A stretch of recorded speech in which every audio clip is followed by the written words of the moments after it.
Happy holidays and welcome to the Closeness podcast. My name is Tari, I'm your host, and today's talk is about 10 faux pas to avoid when interacting with a partner or someone new. If you're not familiar, a faux pas is a French word for an embarrassing or tactless act or remark in a social situation, and I'm also using it a little loosely to describe unnecessary behavior. Things that we don't need to say or do, things that get us into trouble, things that tend to, ruin your relationship, tank a conversation, eliminate intimacy, and distance yourself from your partner. So in the same way that we love to learn about all things sensual and sexual and how to do all the delicious stuff in other episodes of the Closeness podcast, this one specifically is geared towards women to understand some aspects of themselves that maybe you're unaware of, maybe just happens by default or unconsciously. And I want to offer some insights and alternatives so that you can be more successful in your relationship and or in dating. I'll say it here and also at the end of the episode, there are infinite things for men to work on. We're not perfect. I'm not perfect. No one is. But this episode and the last one just happens to be particularly geared towards women. Before we begin, here are a few things that this episode is not. It's not about bashing women or being derogatory towards women, but it's definitely about pointing out some areas of improvement which we can all use. So with that being said, let's jump right into faux pas number 1. Our first insight deals with exaggerating. Over-exaggerating, highly exaggerating, excessively exaggerating. Possible effects of this may include clinically diagnosing men with psychological conditions whilst being inequipped to do so, and using completely disempowering vocabulary to insult or degrade a current or ex-partner. Now let's examine this habit with a few examples. Is your boyfriend or husband a little too preoccupied with himself, maybe a little arrogant, a little proud maybe, or is he the narcissist? Is your partner shy, perhaps doesn't like big groups? Is he a little careless, perhaps socially awkward? Or is he a sociopath? Does your partner like or enjoy the company of women? Or is he a womanizer and a man whore? Did you and your partner have consensual, totally safe, completely sober sex last night that perhaps wasn't as good as you would have liked it to have been? But rather than moving on or having a conversation about it with the man with whom you've slept, has he become for you and all of your friends trash and a joke? When a man expresses any of his preferences regarding the female form and what he might like, no matter how sweet, loving, and possibly playful the comment was intended to be made, but for some reason the way you chose to hear it offended you and hurt you, do we now call him the body shamer? Do you refer to yourself as non-judgmental and an equal opportunity dater, believe that you don't shame men for any of their shortcomings or inequalities, but would never date or sleep with a man who's shorter than you, your height, or in some cases even a foot taller than you? Could you in some ways also be body shaming, or do you just have basic standards and preferences? If you yourself suggest to your partner that you may need to lose a little bit of weight or would like to lose a little bit of weight and your partner agrees with you, has he once again body shamed and humiliated you? Is your partner naturally attractive to women or is he a sexual predator? Did you misunderstand something your partner said or has he become a manipulator? When you were younger, did you have a couple hot experiences with an older gentleman or two who taught you a lot of things in the intimacy department and took really good care of you? But now that you're older, you find that men of a similar age bracket don't seem to be as interested, and therefore you've concluded that any man who might be attracted to or interested in a younger woman, i.e. most men, is a groomer and a sexual predator, a boy who never grew up, and a man who's too insecure to handle a woman like you. Did you meet a friendly guy at a gathering or a party or some event who, after sharing some lively conversation with you and was connecting well with you, put his hand on your shoulder, knee, or hand with a warm smile out of sincerity and to connect deeper with you? And did you recognize that if you were attracted to him sexually, it would be the sexiest thing he could do and you would welcome much more? But because you happened to find him unattractive and were not sexually attracted to him, did you tell all of your friends that he groped you with his disgusting hands? Would you be Do you accuse a man of being a narcissist, or do you have a hard time if a man refers to himself as a king, a don, a dom, a prince, a deity, or a god, and demands that you treat him as your lord? But you didn't bat a fake eyelash when you referred to yourself on a daily basis as a goddess and a princess who hosts regular goddess ceremonies, circles, and drinks cacao. If a random man walked by you and said hello at a park, grocery store, or yoga class, and you noticed that you felt slightly uncomfortable, did you easily brush it off and take responsibility for your part? Or did he target you and then start acting like a creep with scary, aggressive energy? Did your partner forget to tell you something or not tell you something because it never really occurred to him to do so? Or did you consider your partner to be a liar and someone who has lied through omission? Did your partner properly and promptly communicate plans with you, but then through no fault of his own had some unexpected change? Is this part of normal everyday life, or did he become a liar, and someone who needs to be kept on a short leash by using sentences like, "That's not what you told me, I thought you said, and that's not what I remember"? Have you had 1 or 2 bad experiences with a man who was perhaps out of your league or not interested in you? And as with all of us, we had to take the good with the bad? Or have you globally decided that men are trash? Okay, my friends, so as you're listening to these, what do all these statements have in common and what's manipulative about them? What do you notice that's dangerous about these assumptions and exaggerations, or even dangerous about men as a whole? Everything is extremely exaggerated. And the danger of engaging in exaggerated behavior like this, or verbally speaking it or talking to your friends about it, is that you're taking something that is otherwise just a belief or feeling inside of you, or even an insecurity or fear, and then unfortunately blowing it out of proportion and amplifying it into a language that's poisonous, and using it to contaminate beliefs about someone that can actually affect them long term or affect the way others look at that person as well. It's pretty rough to accuse someone of something that you truly don't know the meaning of and are not qualified to diagnose. Unfortunately, people really like catchphrases, and when they catch on, no matter how disturbing it is, people begin to use words and expressions that really have no place in our society. But it's important to know that with all of this exaggerating, you can really ruin someone's life. Some women do it on purpose, some for attention, some enjoy doing it. And again, some don't realize they're doing it simply because it's become pop culture to use phrases and expressions like this. And then frankly, some women do it just for the drama of it because they love the excitement or the reaction or negative attention that it causes. Now, if your partner is clinically diagnosed with ADHD and BPD, by all means, use the expression when he's comfortable with you doing so. But the key phrase here is clinical diagnosis, not pop culture phrases that you and your girls just throw around out of a matter of convenience. And that rather effortlessly brings us to faux pas number 2, which is flinging and flicking around clinical diagnoses and toxic vocabulary around as if it had no ramification or cause and effect. Almost as though you were 1, academically educated to do so, 2, had a deep understanding of what it was, and 3, were somehow convinced that all you're doing is talking about it when it's really having a much more dangerous effect to the person in general. And so the combination of these first 2 faux pas, over-exaggerating and clinically diagnosing people in a very negative way, well, it has a devastating effect on your reputation, and it dramatically changes the way people view the person that you're talking about. In fact, by spilling poison into your friends' ears, you actually change the opinion and belief they have of someone, almost like a mind virus, and you can make your friends and anyone else who's listening to you fear or dislike someone simply based on a word or a description. It's super easy to get caught up in a moment, get irritated, annoyed, feel like you want to get revenge on someone. I see so many women who say, "Good, this guy deserves it. I want him to suffer." And the truth is, in some of these situations, sometimes the guy didn't do anything except talk to you.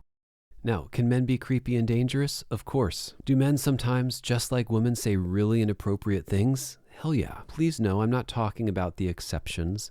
I'm not talking about situations where you might be in danger. In countless episodes, we talk about caring for women, being respectful towards women, and we teach them how to love, adore, and cherish you. But we really want to be careful with the words we use here because you don't want to demonize all men or all people. We don't want to lump all men into one category. All men, hardworking men, good fathers, people who are building roads and buildings. We don't want to put people who are there to protect you into one nasty category, any more than you want any man to say, you're just like all other women. I mean, that's practically kryptonite for most women. Who's that quote from? I'm not like all those other girls? Oh yeah, all those other girls. We've got to realize that, at least in the United States, if a person touches a woman's hand or shoulder, like boop, just a little fingertip touch, that's considered battery and assault, battery and assault. And battery and assault is taken rather seriously, as it should be, when the word is used properly.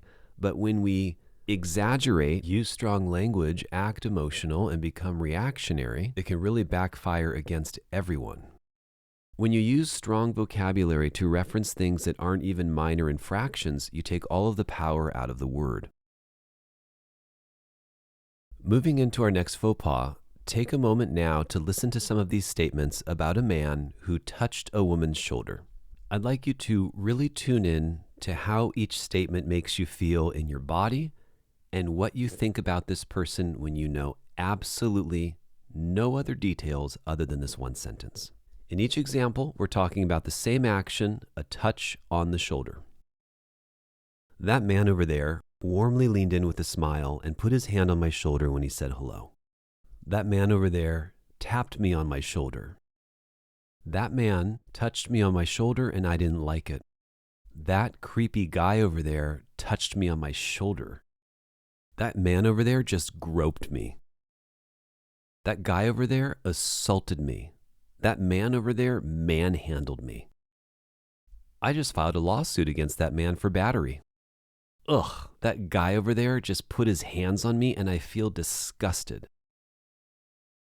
Now, I don't even have to ask how this imaginary man has taken shape in your mind when you listen to this. I could feel it in my own body when I said it. I can feel it inside how using disempowering vocabulary or negative words or even just strong vocabulary can shape how you feel about something that didn't even happen. If you're a man listening, what did you want to do to this imaginary man that we spoke of when the situation sounded negative? If you're a woman, how do you feel towards this man, and how does it feel in your body? And remember, we know nothing about who this person is, what he looks like, his energy, his approach.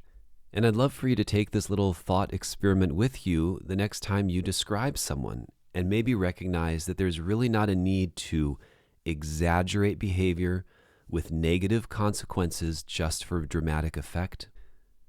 Let me show you a similar example before we wind down of what it sounds like if we do a similar thought experiment with an imaginary woman.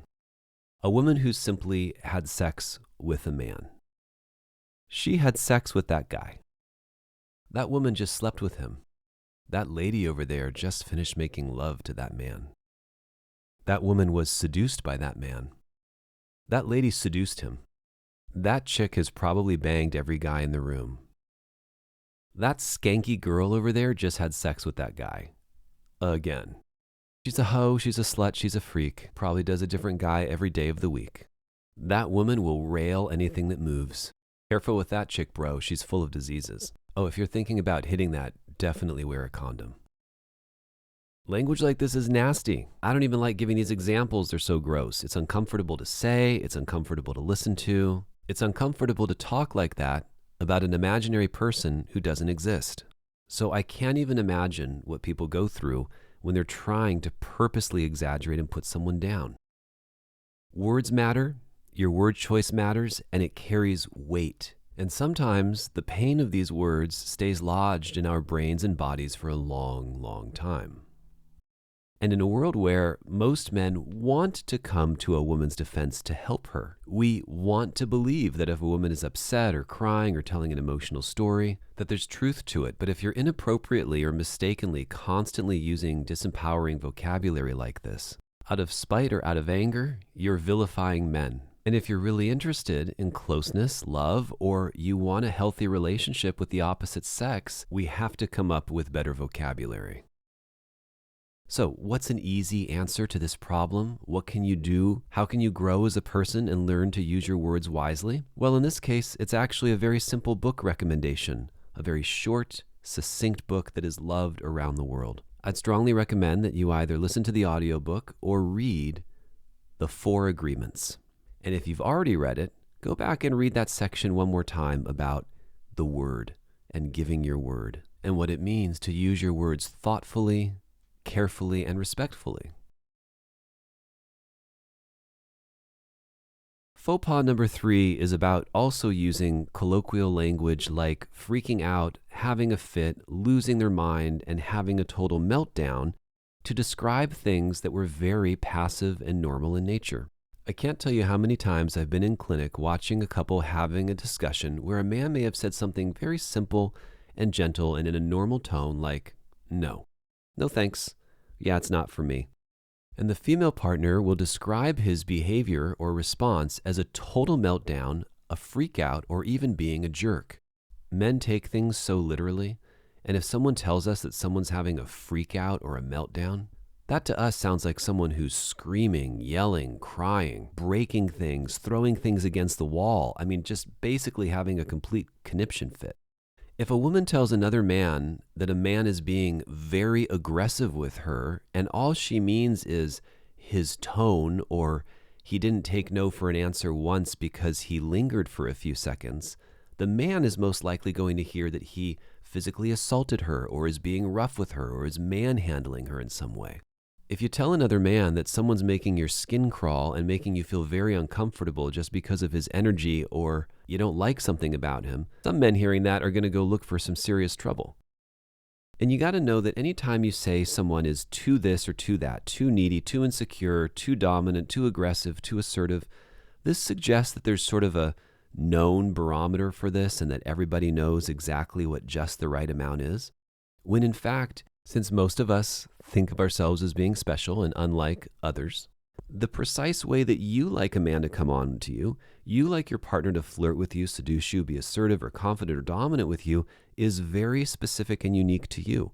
And not every woman is going to want it the same way. It's a tricky balancing game that we as men have to play when we're trying to get to know you in the beginning and even in a long-term relationship. So instead of trying to understand what actually happened or where the breakdown in communication was, it just makes the other person seem like a bad guy, like the other person has an issue while you are the innocent victim. I wonder if it ever crosses anyone's mind to say, hey, I appreciate you coming up to me, but your approach is a little strong. It's making me feel a little uneasy, but you seem cool, and what works for me, what I like, is a little bit more space, a little less physical contact, or hey, try this. What works for me is a little bit softer tone, or what works for me is being a little less wordy. In most interactions with men and women that may possess an intimate nature to them, women only reject. They don't follow up with what they might like or what they might like instead or a better approach. It's just nope, nope, nope, nope, nope. And in dating, it's on to the next, on to the next. And then in today's day and age, it's all about putting this man on social media, recording him illegally, talking about him behind his back on a public worldwide platform. Another reason why we must be so careful with our labels and exaggerations, especially towards men, is because they're so much more dangerous for men. A man who's described as being a creep or aggressive or a narcissist or a groper, well, in that case, everyone's concerned. Men tend to step forward and protect, women distance themselves, everyone's freaking out about who that guy might be. But if someone says, ooh, watch out for that bitch over there, she's kind of crazy, dude, or even that girl is psycho, no one's particularly worried about this. No one's walking on the other side of the street. No woman is coming over to put her in her place. No one really cares all that much. No one feels fear. No woman is coming to a man's rescue if he accidentally slept with a crazy girl and now she's trying to get him out of that relationship to help make him feel safe. The consequences just aren't there. And I think because of that, women have an ability, a power to get away with a lot more because women never have to pay the price for these words. When people use strong vocabulary to describe others and the punishment doesn't fit the crime, the words are too strong to describe what actually happened. You may never think about them again, but they stick with the person who you insulted and they stick in the minds of those who you said that to. It's hard to change people's perception, and here the golden rule applies. If you wouldn't want this done to you, don't do it to others. Faux pas number 4 is insulting, degrading, putting down, and picking apart another woman's appearance or minimizing it. Some of you in relationship may have heard particular comments about how your wife or girlfriend feels towards your exes, or someone else's exes, or someone else who another man is currently involved with. Sometimes it would seem that if a man feels competition towards another woman or senses that her partner is interested in her, her choice words about said woman could be pretty brutal. Sometimes the assault could be direct, and sometimes it could be passive-aggressive. So what's the first thing women will tend to say? Say it with me now. Oh, is that your ex over there? She's, cute, I guess, if that's the kind of thing that you're into. She's not my type, but I could kind of see why you might find her attractive. Oh, she's got a really pretty, forehead. Well, if I'm really honest, I'm kind of turned off right now and grossed out because her and I aren't even in the same category. I mean, I really have to question whether we should be together or not because...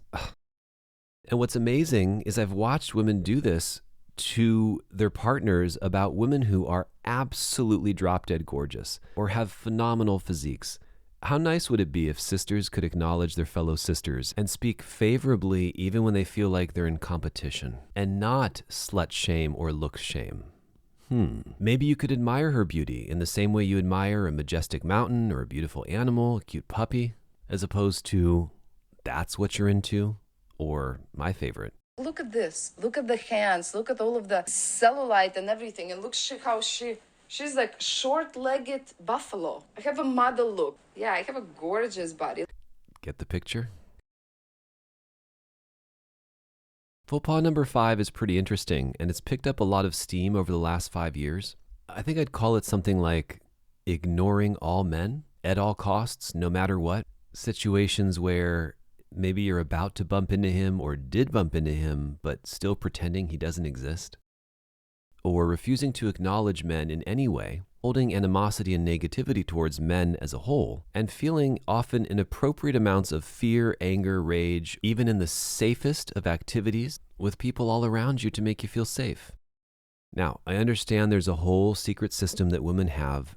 You don't want unwanted attention, you don't want to give someone the wrong idea or the wrong impression. You already had a dozen people look at you and say hi today. You do want attention, but from the men who you're attracted to. You're not in the mood to talk to anyone else. Anyone who thinks you should be friendly or smile or be polite is misogynistic. You don't want anyone coming up to you or approaching you or complimenting you unless he's your type. You don't think people understand what it's like to be a woman. It's not your job to smile or make anyone else feel comfortable around you. You don't have to say hi to anyone, and you're not obligated to smile at anyone. And all of these thoughts are valid points. As part of my research for the podcast, I'll often spend time in silence just observing people in nature, observing people going about their day-to-day activities, or people watching, if you will.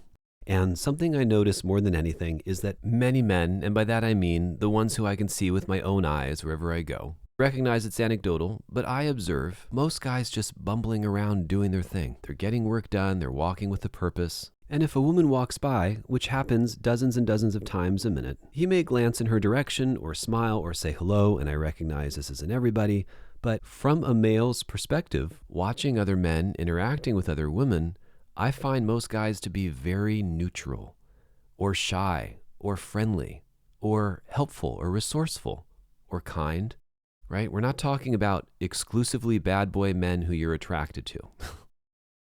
And I know every woman has a story about men who have catcalled them or made inappropriate comments, but didn't that happen without you making eye contact or acknowledging his existence anyway?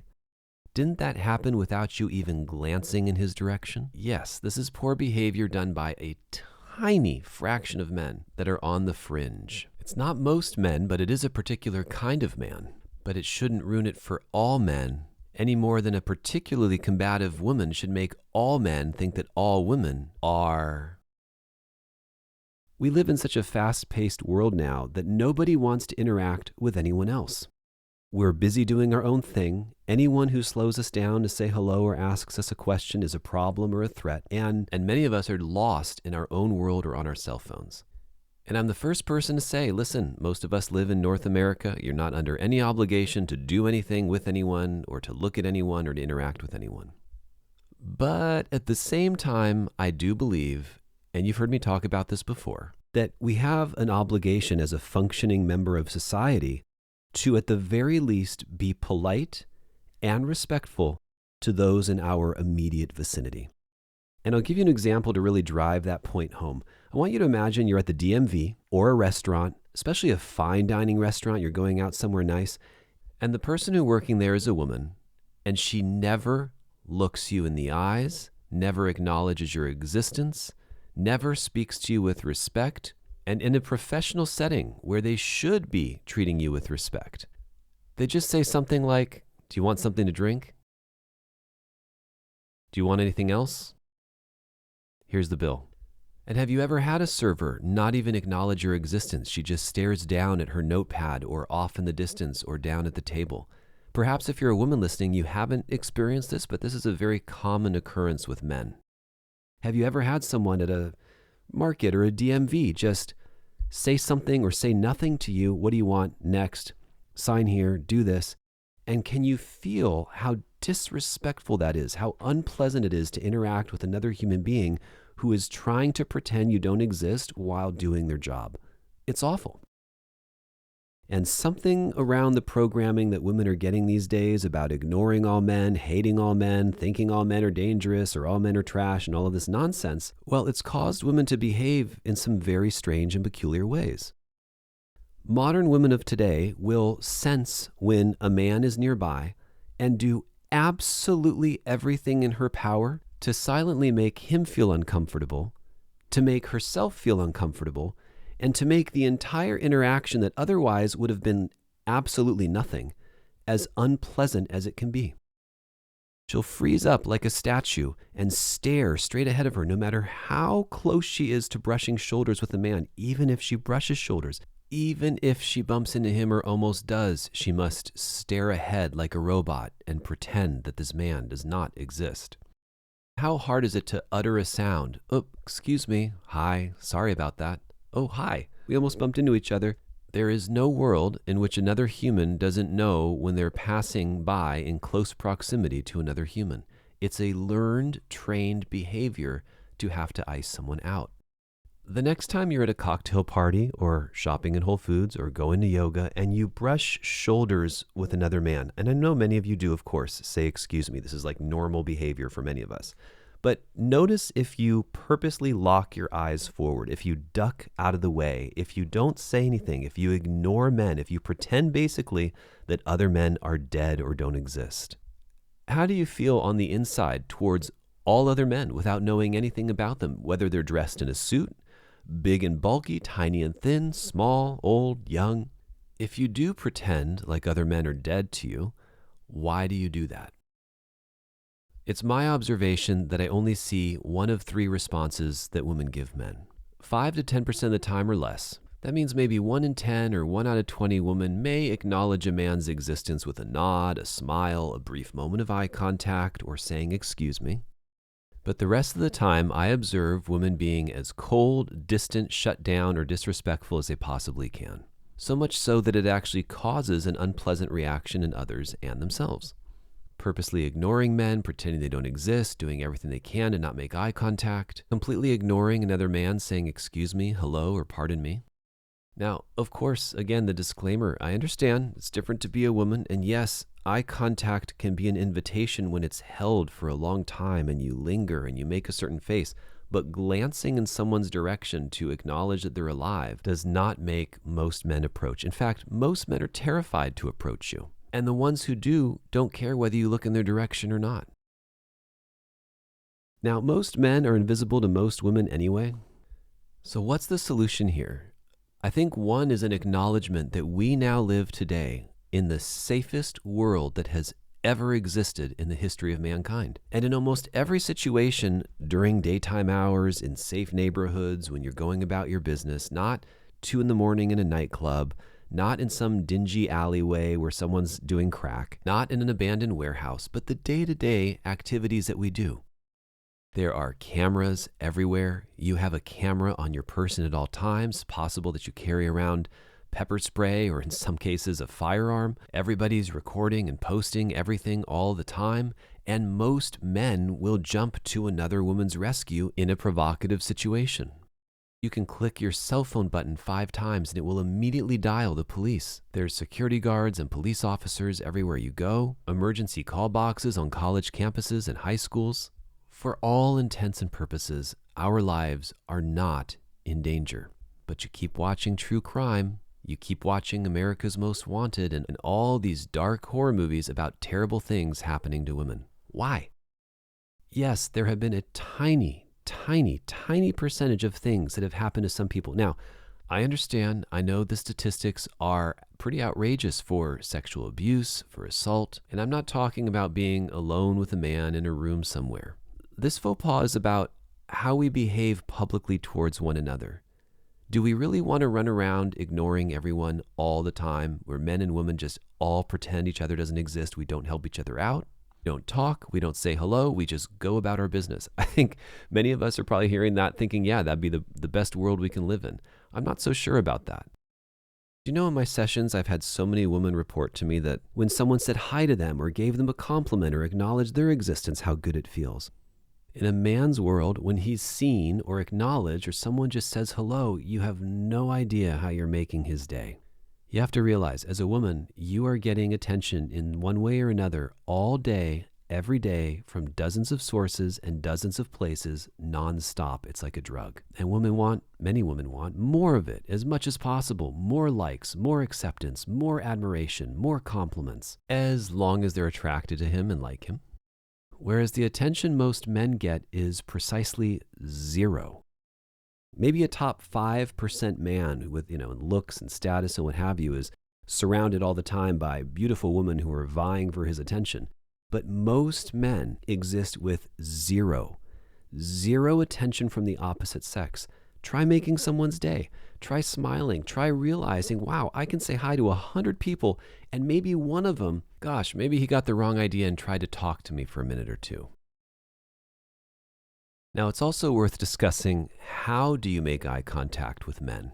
Are you warm, inviting, friendly, neutral, peaceful? Or do you go out of your way to look arrogant, fussy, insecure, frustrated, cold, mean, shut down, snooty, snotty, arrogant, snarling? Do you act disgusted or roll your eyes or stare in the opposite direction on purpose? Do you sneer, make nasty faces? I mean, how much more passive-aggressive can someone be? And why solicit negative energy from people if you are like that? You got to think about what kind of world you want to live in. Do you want everyone to ignore you and be mean and cold to you all the time? I know there are some of you who think that's great. Or do you believe in a world of good feelings, good vibes, friendliness, happiness? Every time a friend has ever introduced you to someone who they may not even know or not know all that well, you've put a smile on your face and were friendly and said hello. You were cordial, you were polite. If you go to a friend's birthday party or any party for that matter, generally you're pretty happy to meet new people, or if someone comes and speaks to you, it's perfectly acceptable. These are also strangers. These are also your potential axe murderers. And by the way, when your house is burning down, should men ignore you? Should the firemen disregard you because all men are trash or we don't deserve to be acknowledged? If you're carrying something heavy and it falls out of your arms and onto the floor, would you like a man to kneel down and help you gather your belongings if you're in heels or in a dress or feeling embarrassed, or if it happens in the middle of the road? Or should he just look down, roll his eyes, and keep walking? Should a taller man help you reach something that you can't reach in a store? Should a stronger man help you open something?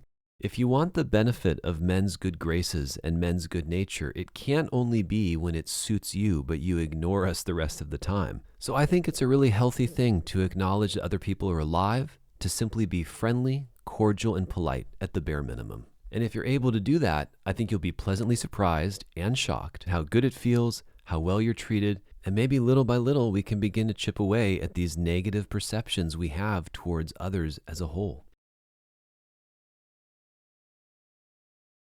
All right, moving along to our next faux pas, we've got the, I called you, but you didn't answer when I expected you to at the exact moment that I decided it was time to talk to you, but you weren't available syndrome. When you say something that sounds so simple like, I called you and you didn't pick up, to a man. It sounds like something that he did wrong. Oh, he wasn't available at the random time when I chose to call him. But it's actually rooted in your own entitlement or your own insecurity, such as a fear of what they might or might not be doing, or attention that you're not getting, not what he's actually doing or why he didn't pick up the phone when you called. And to call out the very obvious pink elephant in the room, no one is available to pick up the phone 24/7 on a whim when you decide it's time to talk to someone. There are actually moments where the phone might ring and we are on a walk or working or in the bathroom or taking a shower. Many women are very talented at doing something very unusual. They can very easily take something that they're feeling insecure about and very quickly make it the fault of any man. They can feel awful about themselves, but because they're feeling awful, it's the man's fault and he should do something about it. A simple example of that we talk about in sessions all the time. A woman feels undesired or unwanted. Someone should do something about this. Why aren't you pursuing me? Why aren't you making me feel hot? Don't you see all this? Don't you see these beautiful breasts and this butt? Why aren't you chasing me? It's making me feel insecure that you're not pursuing me. Now, in this particular case, it is important that the man pursues a woman if they want to have a happy, healthy relationship, but that's predicated on her deep insecurity. If that doesn't happen, it's a need to feel wanted. Now, men can definitely be oblivious, but in many cases, we have no idea what's bothering you because in our worldview, everything seems to be just fine. It's worth asking yourself, how many times am I making my partner feel bad or jump through hoops or give me attention or make him say certain things or I'm asking him certain questions because I'm feeling insecure? I'm feeling less than or small or unattractive or ugly or unwanted. And so I lash out in these ways. So taking it back to our faux pas, I called you, but you didn't answer. So then what? Some of you take it so far as to say, so therefore, I'm going to go out with my friends. I'm going to go get attention from other men. I'm going to play games. I called at some random time, even though I was busy all day, but now I just decided to need your attention. You didn't pick up, so now I'm going to behave poorly or be in a bad mood. I called and you didn't answer, so what were you doing? And why didn't you pick up? And why didn't you take my call? Are you cheating on me? All of these questions, interrogations, threats, ultimatums, none of it's healthy for anyone, but in most cases, if you're with a good man, he's just like you, a little preoccupied with life. Now, some women take this behavior even further. It looks like this. I called you at this random time and you didn't pick up, so I just assumed that the plans that we made 3 weeks ago are now canceled and I'm not showing up tonight. The only time I would like someone to assume that our plans are off is if the words actually came out of my mouth directly and I said, hey, we need to reschedule.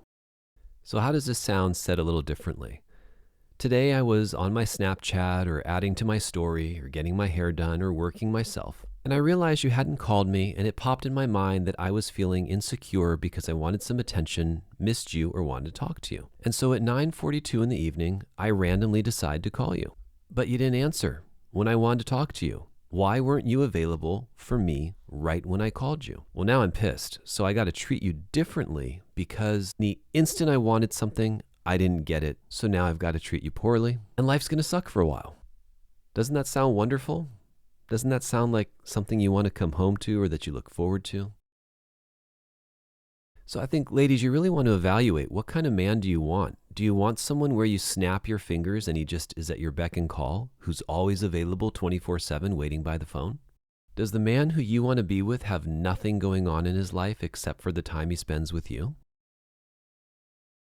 What do I propose as a solution to all of this? As usual, some radical honesty. Be honest, tell the truth. Hey, I called you and you weren't available and it made me feel wildly insecure. But don't stop there, ladies. Tell him why.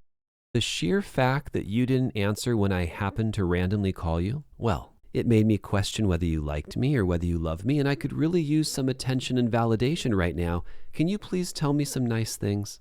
I mean, wow, what a difference compared to having to fight or argue or already start off in an argument before you've even said a sentence. Attention that we get from others is short-lasting, It's never completely fulfilling. There's always a need for more, and it only really works when someone is giving you their undivided attention. So why not find things that fill your cup outside of your partner's attention so you're not needy yourself and you don't flip the whole thing around and blame it on him for not picking up the phone.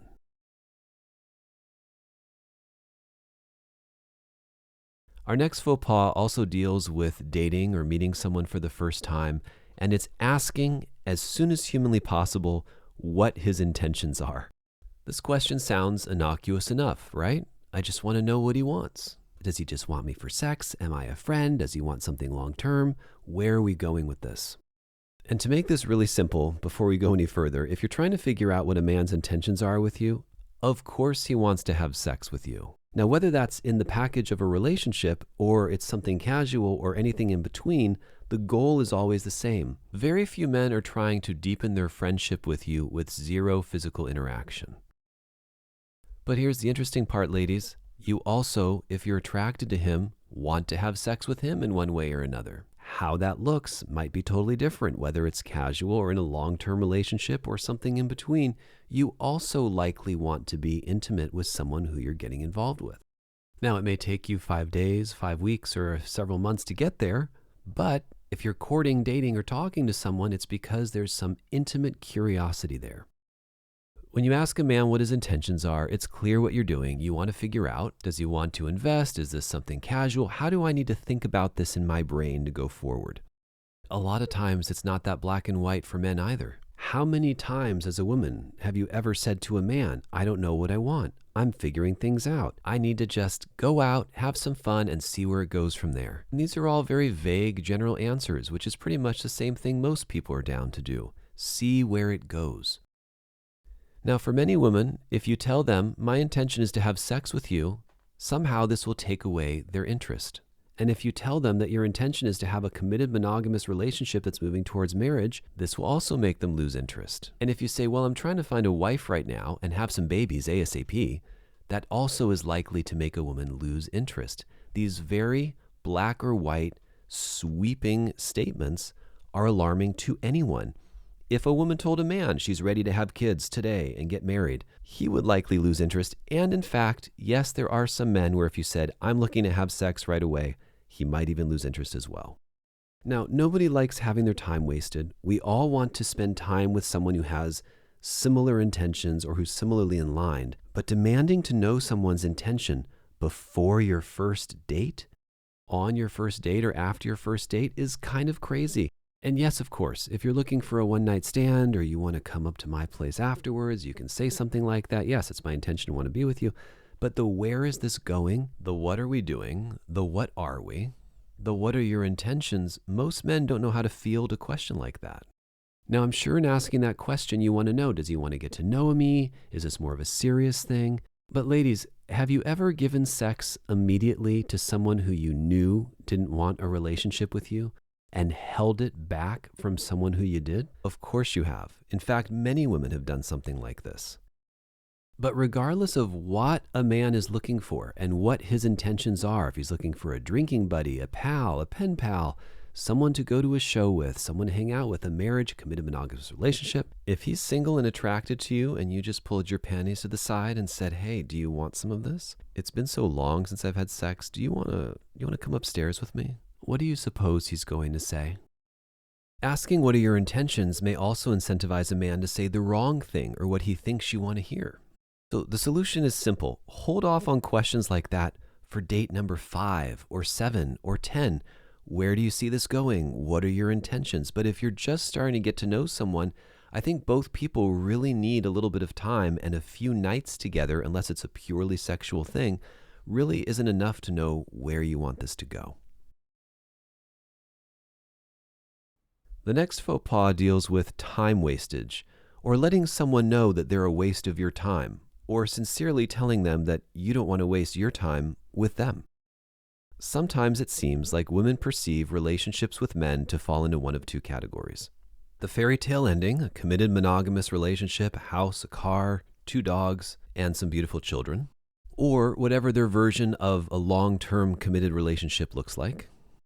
But if it isn't that, if it doesn't fall into that forever kind of category, And then when something isn't meaningful or isn't a committed monogamous relationship, well, we have words for this other kind of relationship that could be equally as fulfilling or satisfying or meaningful, but women don't see it that way for some reason. It will often get judged, misaligned, or a woman will look at it or refer to it in the following way: as temporary, meaningless, pointless, transient, empty, and of course, all of this gets wrapped into the label of, I don't want to waste my time with you.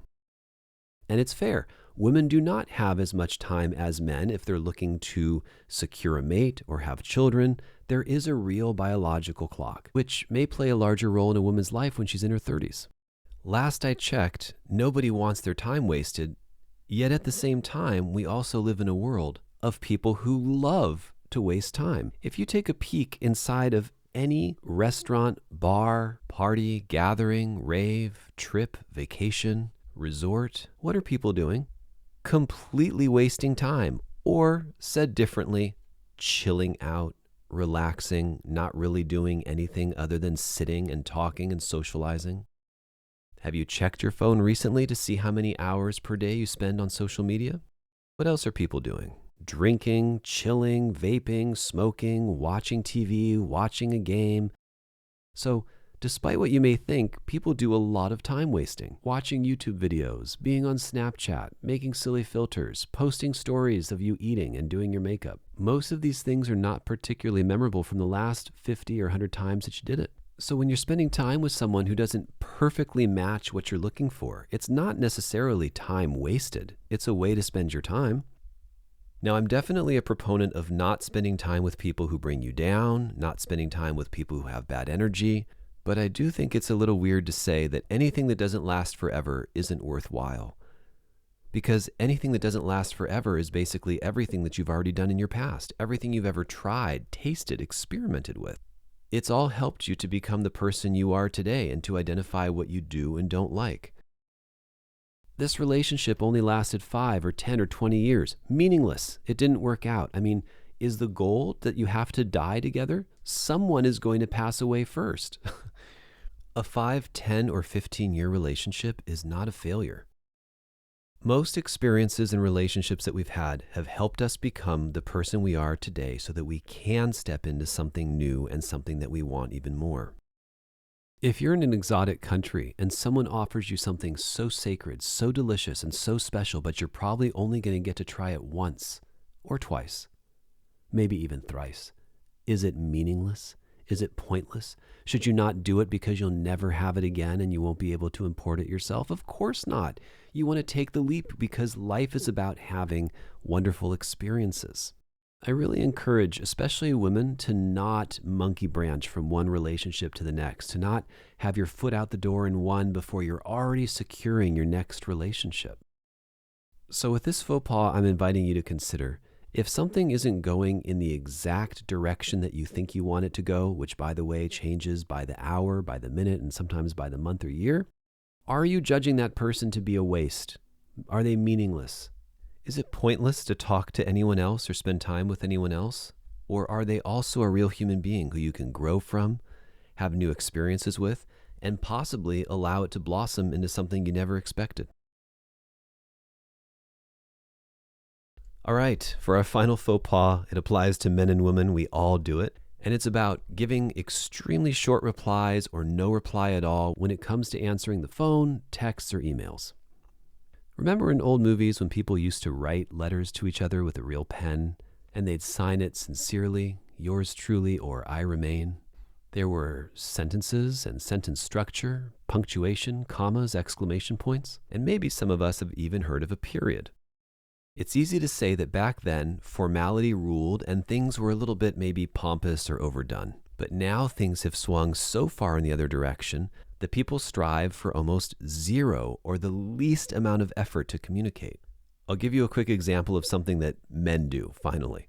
If I'm selling something on OfferUp or Facebook Marketplace, and don't even get me started on people asking, is this available when everything is available, but I digress. People tend to behave in one of two ways. One is classy, awesome, normal. Hey, Tari, I've been looking for one of these. Would you be willing to accept this price? Or hey, can I come check this out later today? Hey, I saw your ad. This looks really good. When can I come see it? Do you have some time today? Basic communication, questions, something that lets me know there's a human being on the other end. And then there's everybody else who apparently thinks it's normal or healthy to communicate with a number. So the entire communication thread looks like this. No hello, no hi, no greeting, not even asking if it's available. And try to imagine walking up to another human being and saying the following. 400. Try to imagine being at the farmer's market and someone walks up to you and just says 400. It's so unbelievably impersonal, rude. You would never walk up to someone and just spit a number at them. It's rude to be that short and cold with a perfect stranger. We all are part of a society, whether we like it or not, and that society is governed by norms. And the bare minimum of being polite, courteous, and respectful is essential if we want to get along or move forward. So how does all this come into play for communication or even dating? Well, there are people who are over 18, over 25, and even over 35 who exclusively speak emoji or in abbreviated colloquial phrases like LOL, ROTFL, haha, oh my God, I can't, I'm dead, facts, cap, WID, K, hey, I'm bored. And so not only is there total lack of communication on their part, but also there's no caring or curiosity or fun or sexuality or intimacy or excitement coming from them to you. They don't have anything to ask you. What's up and how are you can only get you so far. Now, if you're a woman, it's very likely you're used to people asking you all about you, how you're doing, what you're up to. But I cannot emphasize enough how important it is to remember that there's someone else in this equation too, who wants to get to know you and wants you to get to know them, who wants you to be curious about them, not just shower you with attention. So, what can you do with all of this? Have some real conversation, even if it's a first date. There's nothing worse than setting a date with someone a week in advance and then having zero communication until the very day it's supposed to happen. And then often that person will cancel or flake or change or forget or they didn't mark their calendar, but there's been nothing in between. Why not have a quick phone call or video chat or send each other a few fun things? Build it up a little bit, build some anticipation. You know, I've had some conversations with women where like 90% of their responses are actually LOL. But you'd be shocked how many women don't really want to communicate or have nothing to say or don't want to connect on a real level. So what are some things you could say? Hey, tell me something new that happened to you. What's something awesome that happened in your day today? Or how's it going? Are very basic openers that solicit more than just sup, how's it going, chill, bet, etc. The utter lack of communication from women in the very beginning stages of dating is so ironic to me because usually what happens once they start dating is there's an enormous amount of communicating, sometimes over communicating. It's all about finding a happy medium. At the end of the day, friendliness, greetings, great communication, a genuine interest to get to know someone, these kind of things are never going out of style. Acknowledging someone else's existence, being polite and friendly, talking and communicating with someone who you gave your number to, these are all the basics.